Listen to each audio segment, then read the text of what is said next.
Congratulations to the Oklahoma City Thunder heading to the NBA Finals for the first time since 2012 with the 4-1 Western Conference Finals win over the Minnesota Timberwolves. Welcome to Playoff Central Live, presented by AT&T. That's the Hall of Famer, Isaiah Thomas. That's Dennis Scott. I'm Chris Miles. And guys, from the first quarter, the Thunder set the tone. They allowed just 9 points to the Minnesota Timberwolves. That's a season low in a quarter for Minnesota. And they win by 30, which is the third largest conference finals series clinching margin of victory that we've seen since 1971. Yeah, it's unbelievable, Chris. And once again, I'm happy to be working with the Hall of Famer tonight because I want to start at the top. With Sam Presti's done over the years, putting his team together, not overreacting last year, losing to Dallas, going out and getting the so-called superstar. You go out and get Hartenstein, you go out and get Caruso. You complete your defense, which is how you won championships. And then offensively, SGA now is proving that he is a superstar. He knows how to run a ball club. He knows how to get 30 every night efficiently and still let J-Dub and Chet Holmgren be a part of their big three as a team. So everything they're doing right now, I'm not surprised because it's steady growth. Now you're past all the tests now. Something you and I have been talking about all season long. Now you've made it to the finals. Now it's time to take that final exam. Is it New York? Is it the Pacers? I don't think they care the way they're playing right now. And what I've said is this is an old school basketball team. I mean, you said they went out and got Hartenstein, right? They went out and got a center, right? They got Chet, who's really 8 feet tall, right? So they got 2 7-footers on the back line. They got small forwards who are, 6'6", 6'7", and then they got Shai. It reminds me a lot of, that Orlando Magic team that had Dennis Scott, Penny Hardaway, Nick Anderson, Shaq, Horace Grant. I mean, this is a big team, and they may be the biggest team in the NBA size-wise. They're rooted in defense. That's their calling card, and that's how they're going to win. I got them winning in the NBA Finals because defensively they're very solid. But again, they're big, they're long, they're athletic, and they have a style of play, not an offensive style of play, but a defensive style of play. Well, Shai Gilgeous-Alexander, your regular season MVP, also named the Magic Johnson Western Conference Finals MVP. And it's fitting because you go look at his stats, 34, 8, and 7 to end the game, right?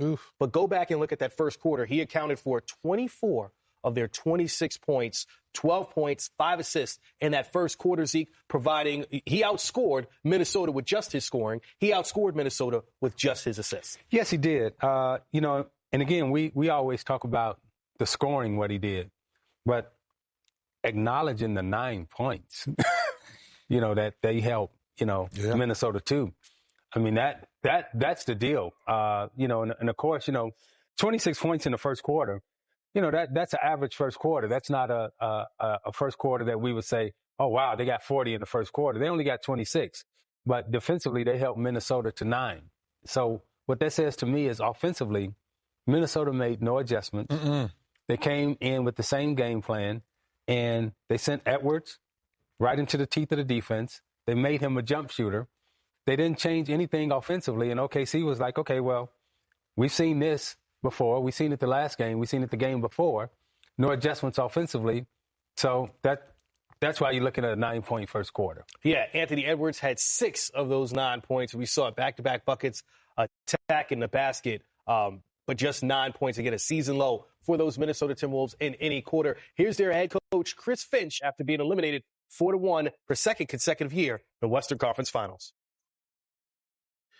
Chris, just to fall flat at the start like that, just what did you see from the group there that led to such? Then we missed a bunch of shots early. Jaden had some good looks. Mike had some good looks. They didn't go down. They led the runouts, and then we started trying to force it all, individually, one-on-one. And I think we had, a bunch of turnovers in that next phase of the first quarter. And, that obviously got the crowd into it, them going. And then just struggled to find a rhythm. Everyone was kind of trying to do it all by themselves. We lost our connectivity. But all credit to the Thunder. They certainly deserved this. They played outstanding. We came up short in a lot of ways. So. To lose this decisively, is there just a kind of a level of disappointment in a moment this big to kind of answer? I mean, if you lose, you lose, John. All losses are disappointment for us. So. Chris, obviously you gave credit to the Thunder, but the games you played here were far different than the games you played at home. Yeah. Like, as you look at that group, they're young, they're in your same conference. Sure. They could be there for years to come. Sure. How do you view them as an obstacle moving forward for your group? Well, obviously, outstanding team, well built, super deep. They got an identity and a style of play that suits them. They got a bunch of young players, and it looks very, very promising. But one thing we've learned about the league, it looked promising for Boston a year ago. It looked promising for Milwaukee for a few years. The league is so hard right now. Obviously health factors into it. Roster construction, being able to afford the tax, all these things come into play at some point. That's why, you got to go for it now. You really do. Whenever you're in the moment, you got to go for it right now. And, these guys are well positioned to do that. Coach, 2 questions. One, what do you think Ant learned from the series that he'll take moving forward? And 2, it certainly hurts everybody, but Mike Conley sitting at almost 40 years old, his third opportunity, didn't get it. I don't know if you saw his emotions. Or So Mike is super upset, but the key. I'll start with that part of the question. Nobody. I think we all wanted to go as far and win it all for Mike Conley, if not for anybody else in our locker room. It's what he's meant to us, who he is as a person. We still have him next year, and the key to these things right now in the league is trying to get here as many times as possible. We just talked about the parity in the league, so the key is get there as many times, and it's very hard to do, but Mike is sometimes maybe it works out for Mike in a different way. Maybe he wins one as a coach. Maybe he wins one as a general manager. There's a lot of things that can happen for you in your future, but we're going to keep battling for him and for the organization. What did Ant learn? I think obviously he's got to learn to play against that physicality and that type of kind of holding all the time. I think they made it really hard for him. I thought for a lot of the series he did make the right play, and we preach that to him all the time. Yeah, we need him to be aggressive for sure. He's got to find some easier buckets. I got to help him do that. I think we were never able to establish something consistent with him, and that's on us as much as anybody. So. Chris, just over the course of the series against this opponent, just how close to I'm sorry, how close to perfect did you have to try to play against these guys, given what they could do to you in a short stretch of time? No, you're never going to play perfect. So we don't even set out to kind of play that way. It's pretty simple, right?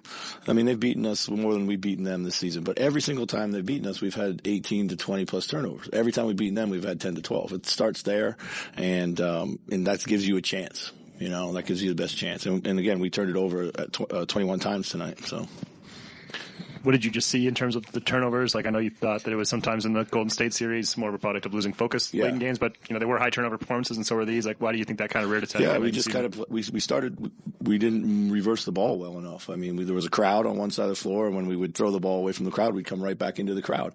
And they're super handsy and physical, and they just were taking it from us in those spaces. We had to get the ball to the other side of the floor. And we just didn't do that consistently well. The initial drive has to be to pass, and a lot of times these guys were just trying to score off of those drives, and those plays were never really going to be there. So, Chris, I remember you said at the beginning of the season when it started slow, it was going to take a while for the cake to bake with this team, and it did, and obviously not the end result that you were hoping for this season. But reflecting, I know it's right now, but kind of reflecting on that process and that challenge and the accomplishment of it, what goes through your head? I was just very proud of the guys. It was definitely a challenging season in a lot of ways. They stuck with it. They stuck with each other. They stuck with me. It wasn't always pretty, but we played our best basketball when it mattered, which was down the stretch. We found some things that we could repeat, and it was. I remember having a conversation with Anthony, mid-season. I said, what do you think a good season feels like? What do you think that looks like for us right now? And he said, let's get into the playoffs, win around, and see where we go. And it was exactly my thought at the time too. I felt like we can get into the playoffs and win around, there's no reason we couldn't go farther. And at the time, we were not a very fully formed team. We had a lot of struggles right at that point in time, but that was the goal. And, guys kind of shifted their emphasis, and, so I got to be proud of that. At this point in time, you want to go further, but, we got to try to lay a foundation where we can keep learning. So. Is there anything roster-wise you think you need against a defense like that to kind of continue to complement Ant? It felt like a lot of times he was the only one who could really break down off the bounce, especially tonight. Yeah, I mean, for sure. I think the league is, the more handlers you have, I think especially with all the switching and, with these guys with their gaps and stuff like that, you got to have guys who can go somewhere, break the paint, make a play. I'm excited. We got a lot of good young players, on our roster here that didn't necessarily get the run that maybe they should have this season. But, I really like where we are, and I'm sure our front office will do a great job in the off season in the draft because they always do. Just reflecting on the 26-5 run you had leading up to the conference finals, that group and that cohesion and momentum that you put together, do you feel like that's replicable realistically going into next year in terms of this is going to be what our core looks like? I do think it's replicable. I do think next season, is going to be extremely hard in the West. I mean, even harder than this year. I mean, there might not be teams in a quote unquote rebuilding phase next year. They might have 15 teams going for it next year. Like a great season in the West for some teams might be 42-40. I mean, that's insane if you think about it. And, but I do think we've found some stuff that we can repeat and that can be part of who we are. I think, we definitely need to lengthen the rotation. We got some young guys who are itching to play and I know can help us. We saw it from Jalen and we certainly saw it from TJ here. I'm pretty excited about that. So. Yeah, you talked about how hard the West is, and you talked about bites of the apple before, and like you said, sustained success is almost impossible in this conference. Yeah. Does that make these moments hurt more when you get to the doorstep twice? And obviously you have a young team, a young core, and it figures to have chances to get back here, but just knowing how difficult the road is. Yeah. No, I mean, this hurts because you're competitive. I don't think there's any larger perspective that we won't ever get back. I don't assume that we will. You got to put the work in. We're beat by the better team. So, you fight and you fight and you fight, but they play better, they're better. And so at that point in time, I'm not one of these guys who takes losses, into the summer with me. We'll learn and we'll regroup, but the better team won this series.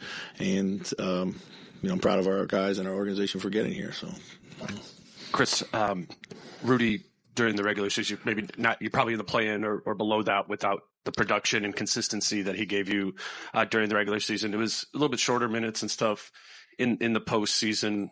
When you think about his impact on this team over the course of the season, do you distinguish between the playoffs and the regular season and what he was able to do for you? Not really. I mean, we know going into the playoffs, it can be matchup based. It can be style based. It could be you're just chasing certain things out there or whatnot. I mean, Rudy has been great for us. He's been great since he's gotten here. I think by his own admission, he returned to form as the season went along. He didn't have the same start that he had at the end. And that can be said for a lot of our guys and our team in general, as we just talked about. So, Rudy's mature. He's at a point right now in his career where he understands these things. And of course he's fiercely competitive and he wants to play all the minutes all the time. And, when we were just down and so much of this series was us trying to find consistent offense. And, the way they were matching up and stuff like that, we've got to do a better job of maximizing him as an offensive player in the little ways that we can and have done in the past. This year was not a good job by us in that capacity. So, that's one thing I would say for Rudy, where I know he does get frustrated. We got to find him. He is open and we got to find him. So, thank you. It's the fourth time in this playoff run that the Thunder have won by 30 or more. They're heading to the NBA Finals, the first time with their MVP, Shai Gilgeous-Alexander. You're watching Playoff Central Live, presented by AT&T.